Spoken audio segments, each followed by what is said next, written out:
भगवान शिव को संहार का देवता कहा जाता है। भगवान शिव सौम्य आकृति एवं रौद्र रूप दोनों के लिए विख्यात है और हनुमान जी भोलेनाथ के 11वें रुद्र अवतार है, जिन्हें संकट मोचन राम भक्त कहा जाता है। जब प्रभु राम अश्वमेघ यज्ञ कर रहे थे, तब भगवान राम ने हनुमान जी को अश्वमेघ यज्ञ की घोड़े की रक्षा का दायित्व दिया था और श्री राम की आज्ञा पाकर हनुमान अपने सेना सहित निकल पड़े थे। यज्ञ का घोड़ा जिस जिस राज्य से होकर गुजरता रहा, वह राज्य के राजा को भगवान राम को चक्रवर्ती सम्राट बनाने हेतु उनकी अधीनता स्वीकार करना होता। एक एक करके सभी राज्य प्रभु राम की अधीनता स्वीकार करने लगी, क्योंकि उन सभी राजाओं को ये ज्ञात था कि राम ही भगवान विष्णु का स्वरूप है। परंतु एक राजा ऐसा था जिन्हें किसी की अधीनता स्वीकार नहीं थी। वह राजा वीरमणि थे, जो कि महादेव के प्रिय भक्त थे। वह नित्य उनकी पूजा किया करते थे।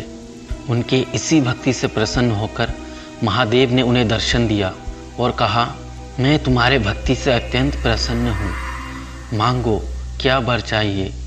इतना सुनते ही वीरमणि ने शिव शंकर से वचन मांगा कि हे प्रभु, आपको मेरे पुकारने पर किसी भी परिस्थिति में मेरी रक्षा करने आना होगा।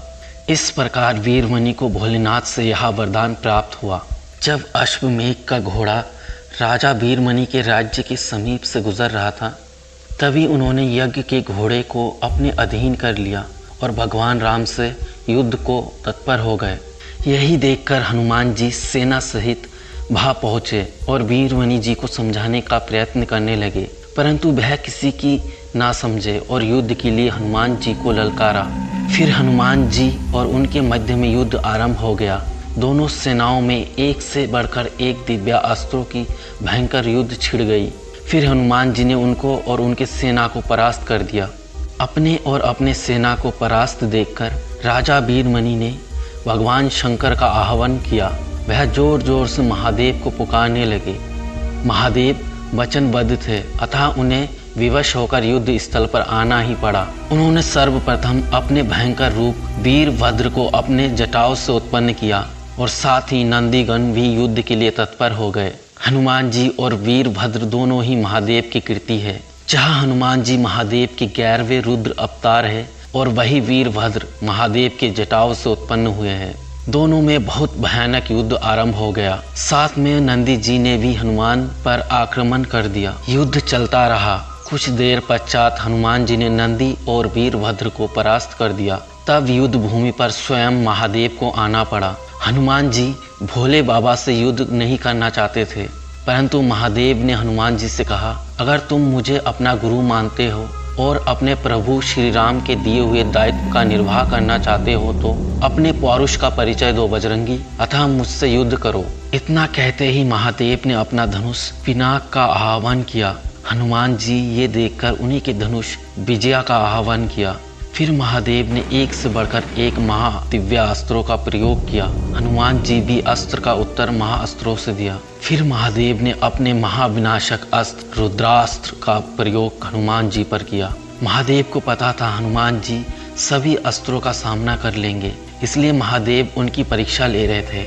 रुद्रास्त्रों में महादेव के 12 रुद्र अवतार की शक्ति निहित रहती है।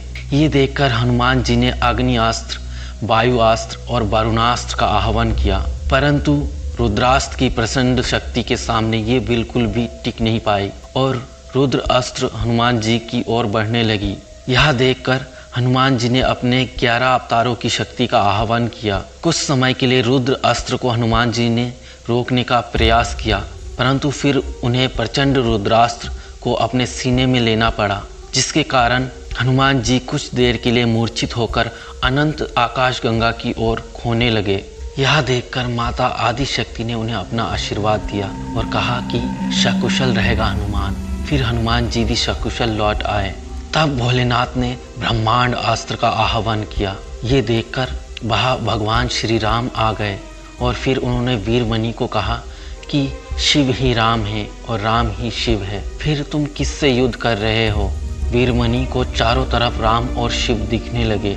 वह समझ गया और अपनी भूल की क्षमा याचना की और महादेव को अपने वचन से मुक्त कर दिया और फिर उनसे क्षमा याचना की। दोस्तों, अगर यह वीडियो आपको अच्छा लगता है तो लाइक करें, कमेंट करें और चैनल को सब्सक्राइब करना ना भूलें। मिलते हैं अगले नए वीडियो में, तब तक के लिए धन्यवाद।